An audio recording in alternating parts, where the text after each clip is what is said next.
everybody. Welcome to our next lesson on the Little Brown Jug. So today we're going to be talking about a relatively well-known song. It's a song that's been around for quite some time, traditional styled song, often done in a big band rhythmic background. If you are the type of player that uses big band or likes that type of music, this one should be right up your alley. I will forewarn you, but for those of you that play this type of music already, I don't think I'm telling you anything that you don't know. That type of music does tend to be played a little bit faster than the other things that we've been doing recently, ballads and waltzes, at least the waltzes we've been doing.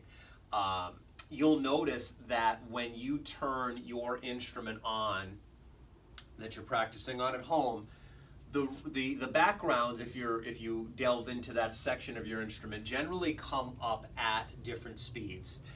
And those speeds are usually set right around the pace that maybe a professional might play that type of song at. So I don't want you to assume that if your instrument comes up and you see this high 3-digit number that you're not used to seeing, there's nothing to say that you can't bring it down really quite substantially if you'd like to. The song will sound more recognizable the faster you can go, but that does not mean that I am trying to get you to physically go any faster than you can go. As always, slow and steady wins the race, and my very famous saying here at Keys to Fun is that it will always sound better slow and correct than it will sound fast and wrong. I just want to forewarn you though that if you go into standards or you go into big band, don't be surprised if you have a number that you need to back down from. Okay, so if you take out the copy of the Little Brown Jug that you see, you will notice that the song is in the key of C. So let's start there.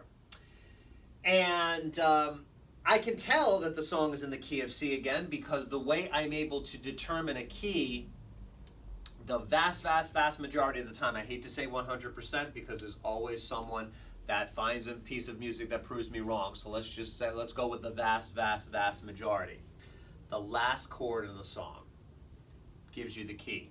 Now, if your first chord and your last chord are the same, it is about a 99.9% chance that it is going to be that particular key. And in this case, my first chord and my last chord are C's. Okay? As I look at the right hand, I can see here that the right hand follows suit, playing notes in the key of C. Now, what do I mean about the key of C or by the key of C? Again, if I go through my chart to determine the notes in a scale and key I often use interchangeably, okay? A song is in the scale of C or it's in the key of C means that it uses the notes in the C scale, okay? That's the key of C. And the notes in the key of C are all of the white keys. That's exactly what you see here with Little Brown Jug. But let's just take a moment and pretend that we didn't know what the notes in the key of C were. Let's say we had no idea that they were all white keys. I have to have a way of determining what the keys are in the event that I don't know what they are, okay?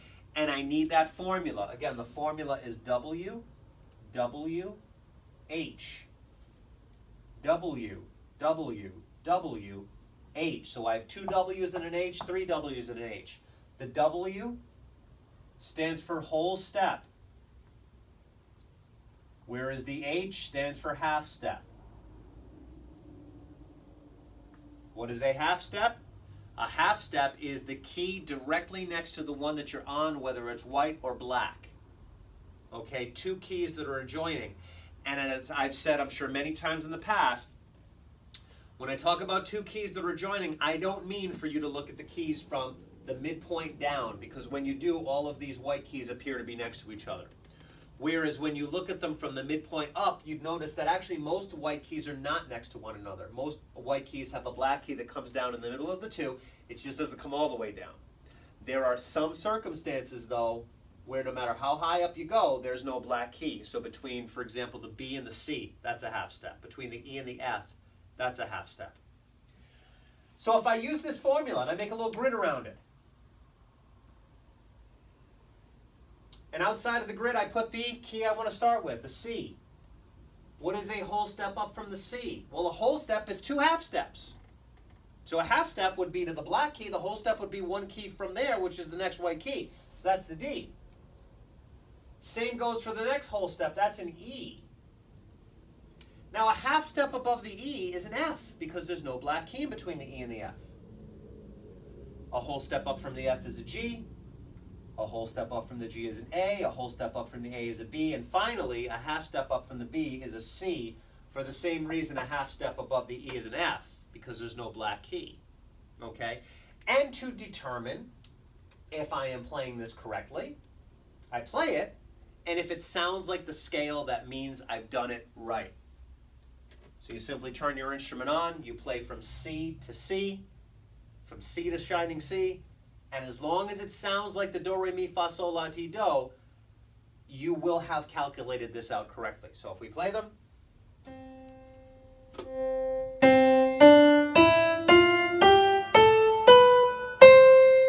Sure enough, scale of C, key of C.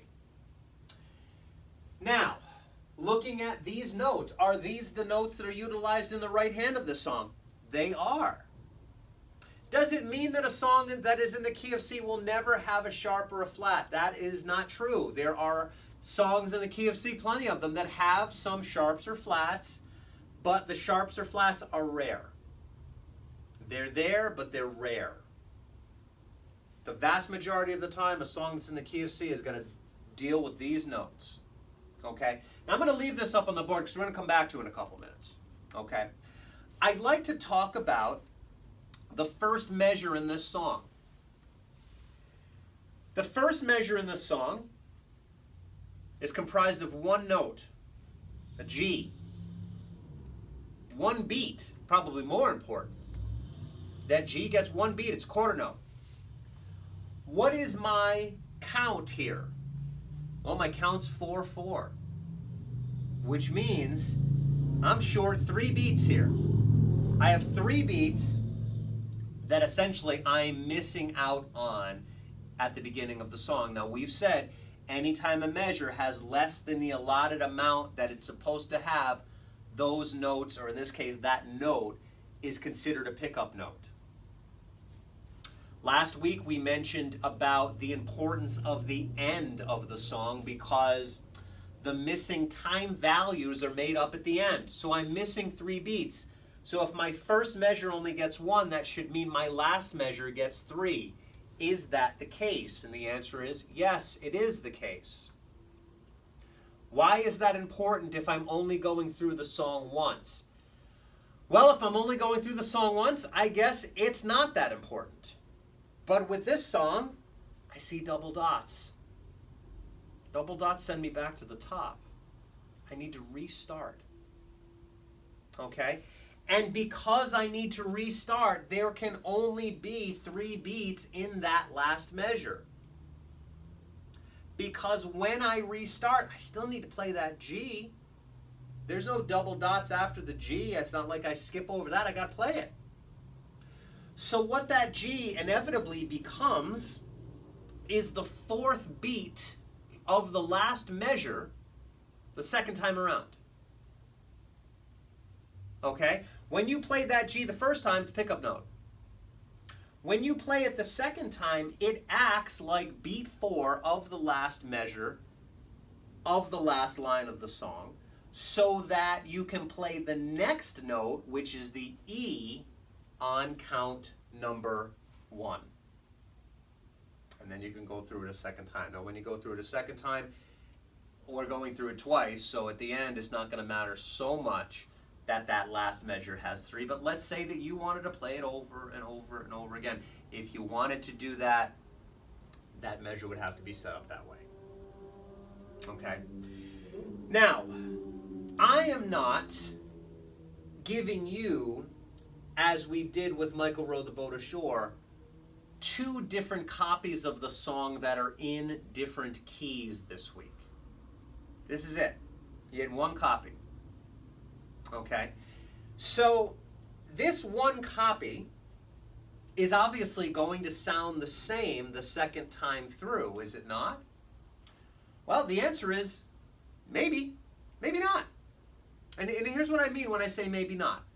There are some of you that have taken to this idea of transposing. And I'm going to allow you to try this week in order to allow the second rendition to sound different than the first. Now I'm going to go over with you two different ways that you can transpose, and essentially you can pick your poison.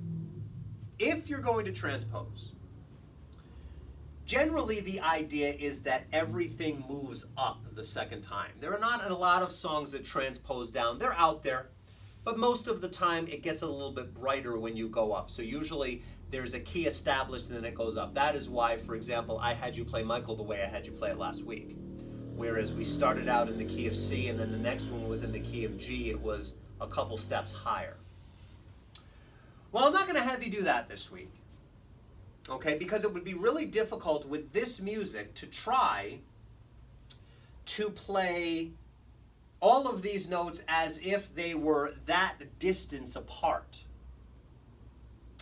It would be easier to play all of these notes as if they were one key away. Now, one key away, unfortunately, is going to turn most of these keys into black keys. Now, all of these keys are white keys. It's going to turn most of them into black keys. There are only two exceptions. Because one key above an E is an F. One key above a B is a C. So the B becomes a C and the E becomes an F. Every other key that you see, aside from that, would have a sharp next to it, or in front of it, to the left of it. So the first note would be G sharp. The next note would be F. The next three notes would be G sharp. The next note would be F sharp. Then we have 4 A sharps, 3 C's, an A sharp and another C.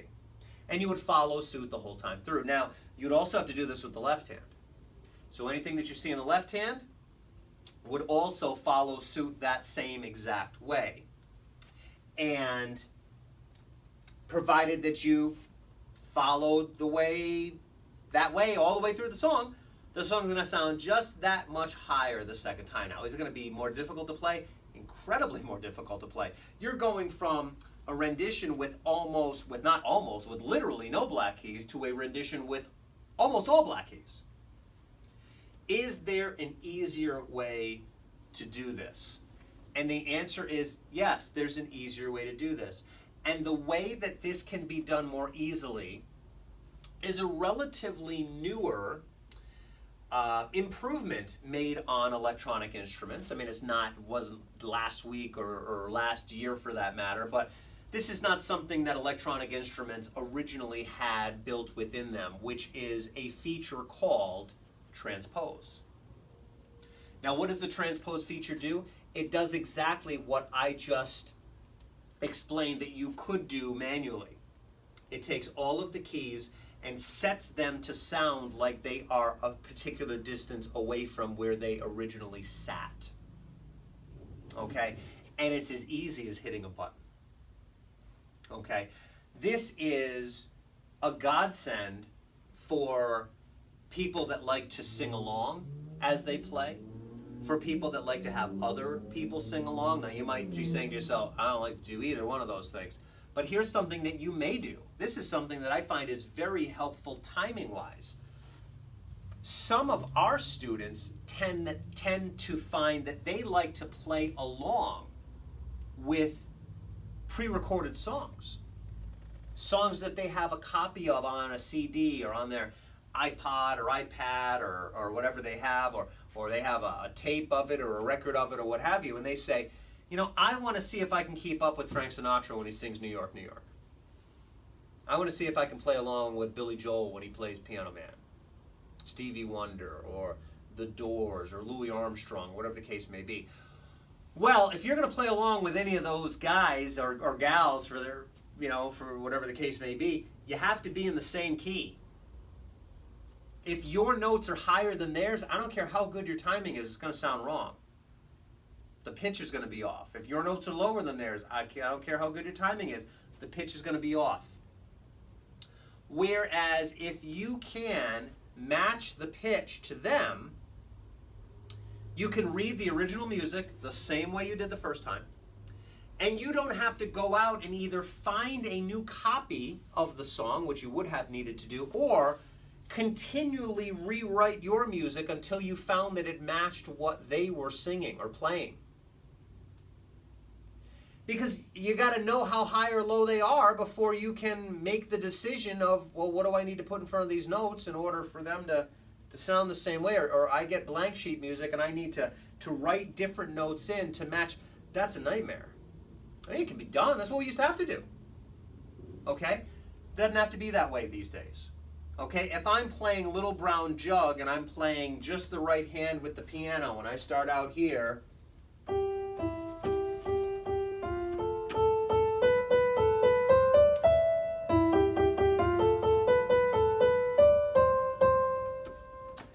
and I get to the end and I say, I want to play it a key up, one key to the right, which is exactly what I explained you could do manually here. Well, you don't have to do it at all. I would venture to guess that most students that would have to do this manually won't do it at all.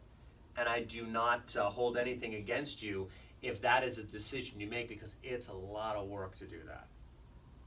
But if you have a transpose feature, it is worth its weight in gold. Because all you do is you transpose up one key. Okay?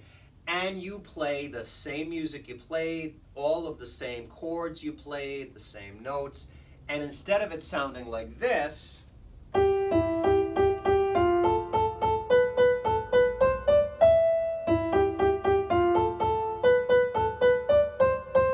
I move up and it sounds like this, same keys.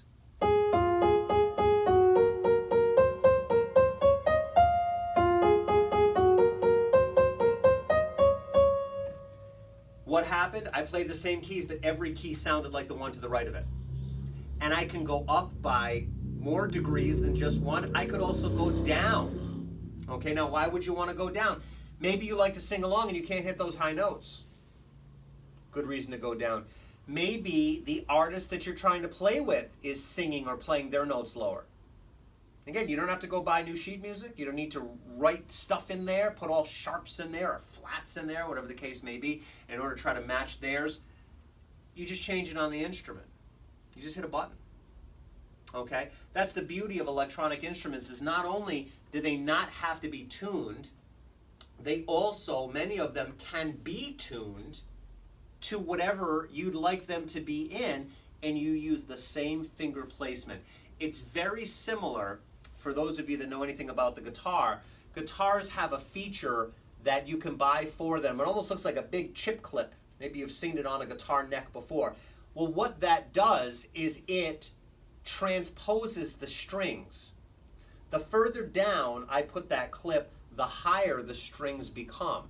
So that guitar player can strum the same strings and make it sound higher without having to retune the instrument or have to learn new finger placements to get new chords. So this is not something that just the keys can do. There are other instruments that can do this as well. Okay. Now again, you don't have to do that at all, particularly if you have to do it manually. But if you have to do it button-wise, I'm going to encourage you to do it because it's a button. It's one button. You hit it, you play it again, it sounds a little bit higher, and more importantly, different than it did the first time. Okay. We have eighth notes this week. Few of them. Okay. We have eighth notes on line 1. We have them again on lines 3 and 4. Eighth notes again mean that you play each note for a half a beat. Each note gets a half a beat. They're played much faster than the quarter notes, much faster than the half notes that are in the song. So they will make whatever tempo that you are playing at seem all the more fast. Okay? So you want to be aware of that. A lot of finger placements, suggestions in here. They've given you something in here that is really only going to affect piano players, whereby you see something that says PED. That means pedal. That would be the right hand foot pedal on a piano. That is the sustain option. Some of the organs have that option as well. If you have that feature and you're playing it just as a piano player would, when it says PED, you hit the pedal. Now I take a bit of an exception where it says PED twice, because if I'm already hitting it and holding it, why do I have to hit it again? Well, the way that this goes, I don't think that they necessarily put it this way purposefully. I think they made it a little bit more confusing by writing it the way that they did. If you see PED twice, it means when you get to the second one, you let go of the first, the pedal, and then you hit it again. Or you hold it again. So you hold it for the first full measure, but when you get to the beginning of the next measure, you let it go, you hit it again, and you play the next measure's worth of notes. And then the RPED means release the pedal.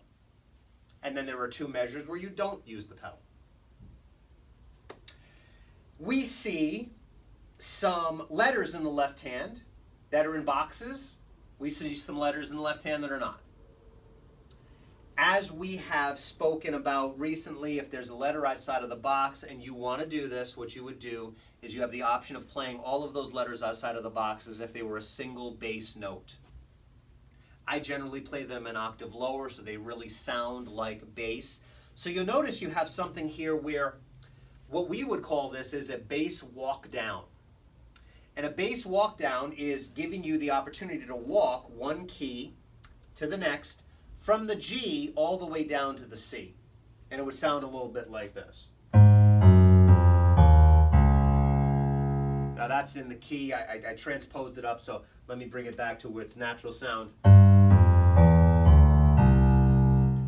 Which is a very common trait of big band standards type rhythms. When I play the song for you at the conclusion of the left hand, I'm going to isolate the bass for just a moment so that you can hear the amount of work that a bass player does in that type of genre of music. They're getting their work out there. They're getting their money's worth with a bass player with that music, because a lot of times they're doing something called a walking bass, where they walk up and they walk down. In this case, we're looking to walk down in every instance from the G down to the C. If you're playing it traditionally, which I will play it for you in a traditional manner, but I will also play it for you in a very rhythmic manner done with the backgrounds. Okay? Now, if you're going to do that, you have to look at this left hand a little bit differently. You need to look at the left hand and you need to notice a few things. One of the main things is that there is not a chord at the beginning of every measure in this song. Actually, most of the chords are on beat 3. So here's what you need to do to transition this such that you can use a background and not play it in a traditional way. What you would want to do is, at the beginning of every measure, there is a letter that does not have a box around it. What you want to do is you want to put a box around it. The beginning of every measure, so this is beat 1. Let's say the next measure, so there's been 4 beats here all the way through. This is the beginning of the next measure. This is beat 1. Put a box around it. Now you might think that you've added in twice as many chords by doing that, or maybe even more. But in actuality, what you're doing is you're just, by putting a box around it, you're playing the chord 2 beats earlier than you would have. Because that's where it would need to be if you weren't playing it traditionally. Playing it traditionally, you're playing, in many of these cases, a bass tone and then a chord 2 beats after that. And it's going to sound great if you're playing it traditionally that way. But if I were to just simply say to you, forget about all of these letters that are outside of the box and just play the ones that are in the box, what you would notice is that every chord would seemingly come in late. So we're going to avoid that. And we're going to do that by putting a box around the first thing that we see the left hand is supposed to do in every measure. And in many instances, again, it's just repeated 2 beats later, just moving it over 2 beats. So you have to play it 2 beats later? You don't. Okay? Now, let's delve into this a little bit further. Since we're talking about changing the left hand, let's say that we were to say, all right, I want to put a box around everything. I want to play everything in the left hand as if it was a chord. You could do that. It'll sound good. Be hard, but it'll sound good. Well, that means that obviously I'm going to have some G chords in here. Before, with just the boxes, it was C and F. But now, by putting boxes around everything, I have the C, the F, and the G, at least to start. Now I want to talk about these three chords here, because these are the three chords that are most popular in a song written in the key of C. The C, the F, and the G are the most commonly played chords in a song in the key of C. And I want to go over with you why that is, and maybe more importantly, why they sound good in the key of C. Why those chords? This all also ties into giving you the knowledge, maybe not that you'll apply right now, but at least the working knowledge of how you may someday be able to write a piece of music. That's a goal of a lot of students that walk through our door to our studio here. They'll say, you know, before I'm done, I want to be able to have said I was on this earth and I wrote a song. I don't care if it's one line long. I want to say that I wrote something, I put my name on it. What do I need to do? Well, the first thing that you need to do is you need to determine the notes you want to use. Okay, let's talk about the right hand first. Right hand notes. Well, by you determining the notes you want to use, you have basically put yourself into a certain key. So let's say you were to say, I want to play a happy song, and I only want to use the white keys. Well, key of C is your key, because it is all the white keys. You can put these in virtually any order, and they're going to sound good. Now these chords, why the C, why the F, and why the G? Why do you think that would be the next thing I would tell you? I would say, okay, so you wrote your melody. We got to get some chords in here, right? These are the three most common chords, so let's start with these. And your question, you know, I would imagine would be, well, why are those the most common chords? Well, it has a little bit to do with their construction. Let's start with the C chord. C chord's made of three notes, right? The C, the E, and the G. The F chord's made of three notes. The F, the A, and the C. The G chord is made of three notes. The G, the B, and the D. Do you see these notes up here? You see all those notes up there. C, E, G, F, A, C, G, already circled, B, and D.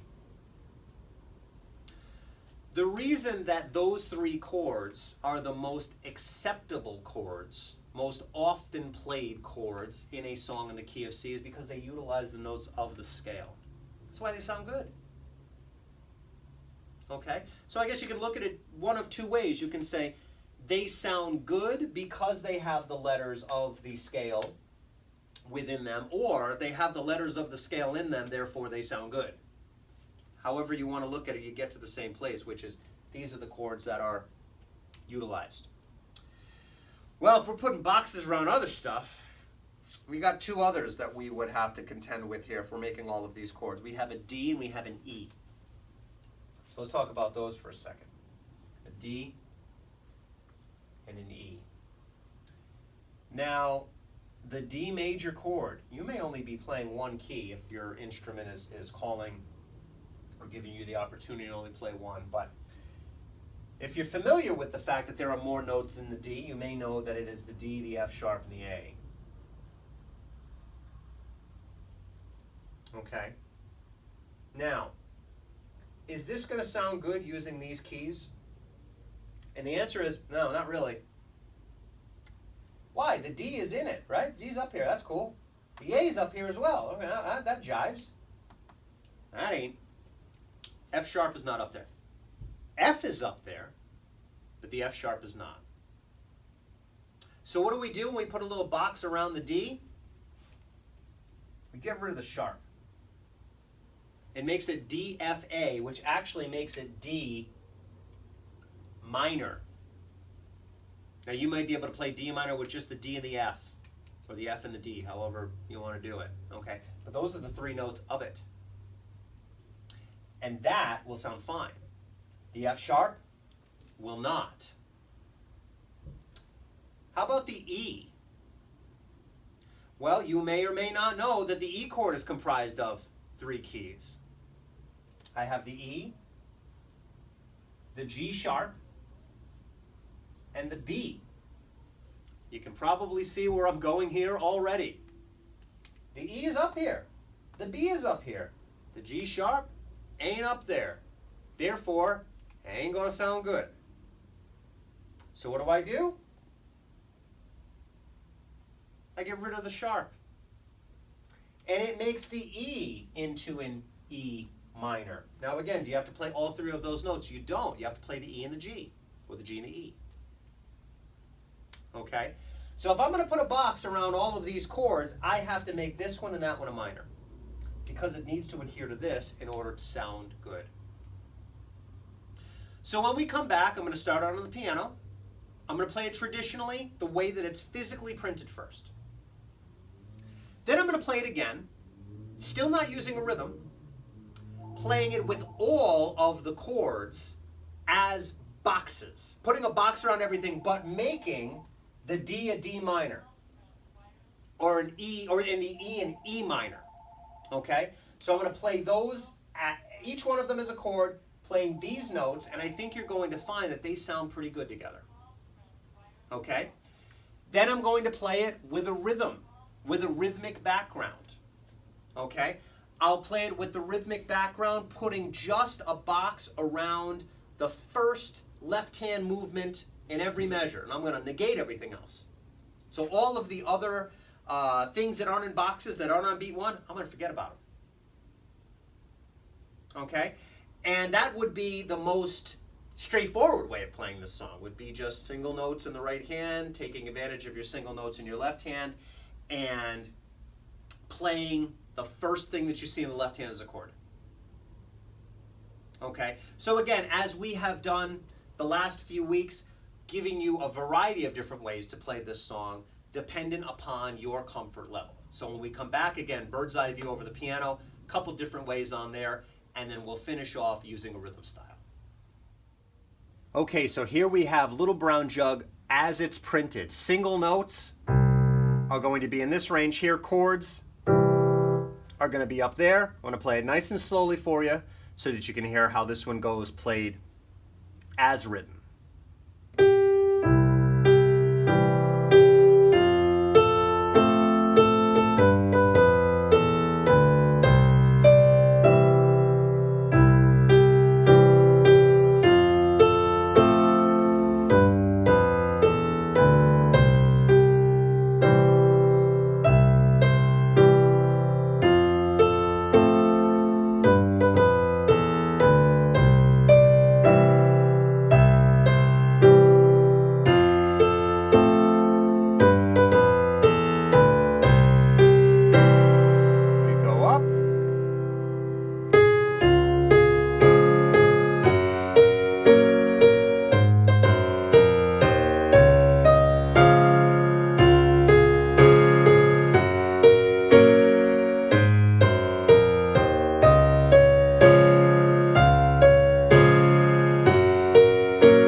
Now let's go back and play it as if they were all chords. Now again, I'm not going to go G, F, E. I was going to be G, F, E minor, D minor, and C.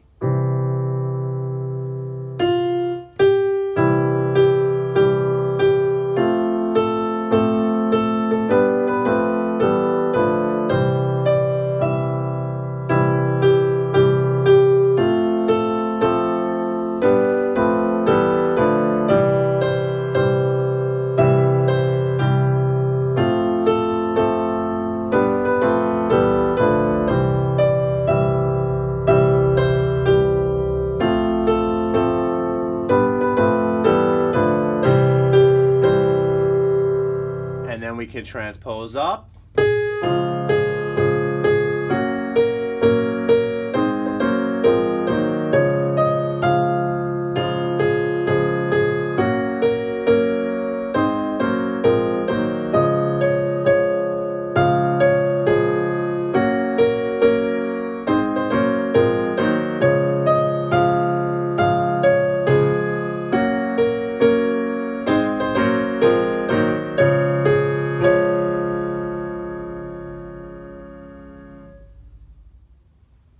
Okay, so before we play the song for you, I want you to hear this bass isolated with a big band type style, because we spoke about that Walkdown. Now, one of the great things about using a background, a lot of that stuff that I went over, that real intricate stuff, the background does for you, which means you don't have to do it. And that's the beauty of electronic instruments. Even though I've played the clavinova the last few weeks as a piano, a traditional piano, does not have to be used only that way. You can utilize it with a rhythmic background. Next week I will do exactly that. So you have the versatility of playing it, piano based or with a rhythm. Well, the same goes with the Lowry. I could play just the lower keyboard, just like I did over there, or I can utilize a background here. Now, I'm going to use one called Swing Band. It comes up at 138 beats per minute. Now, a little fast. I'm going to bring down some of the stuff in the background here, just so I can isolate the bass. Okay. Now I want you to hear what the bass does here. Hear that walking bass? Well, that's what the left hand was attempting to do, playing it piano-wise. It was attempting to do a little bit of a walking bass type style. Boom, boom, boom. Now that's walking up, but it eventually will walk down as well, which is what they're looking for me to do here. Okay. Now, again, let's say that I were to say, well, I want to play this one, and I want to use all of that background stuff. I don't want to do all that extra work. So what I need to do is I need to put a box around the first thing I see in the left hand in every measure. I don't think there's a box around anything in the first measure of any one of these. So you just basically, left hand has got a letter at the beginning, you put a box around it. Okay? Everything else you can forget about. Everything in the middle, even the other boxed chords, because you just played it 2 beats before. It's not going to really do much if you play it again. Okay? Now, if I do this again, here's my beat. There I go. Okay? They're using a saxophone section here, which, with big band, you can get away with using a lot of different things. Okay? Got a pickup note. All right? And again, 1 chord in every measure. It's the first thing I see. I put a box around it. I forget everything else. And it's going to sound fantastic. Here we go.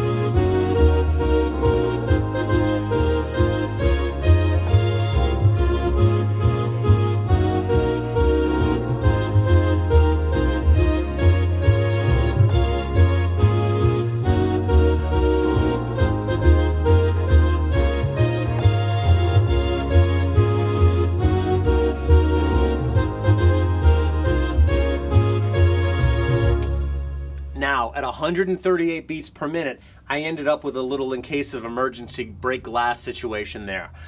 What happened was I had to reach up to get to that transpose, and I wasn't ready for it. Okay, particularly not at 138 beats per minute.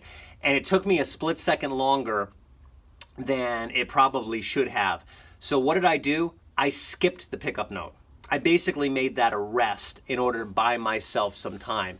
So if I can do it, anybody can do it, okay? I should have either maybe saved it to a number, or on some instruments you can even put it on a foot pedal, a kick switch. You don't have to do that, or a touch bar.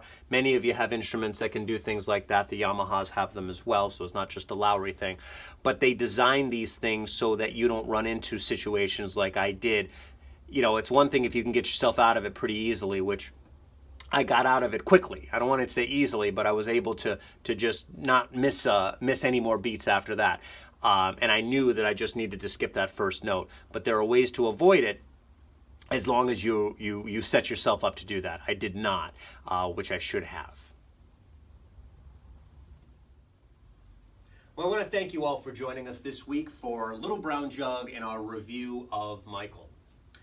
If you have any questions, we are only a phone call, an email away, or you can always come visit our studio. Address is 1665 Hartford Avenue. We're located in Johnston, Rhode Island. Thank you again for joining us. I'm John from Keys to Fun, and we'll see you all again very soon.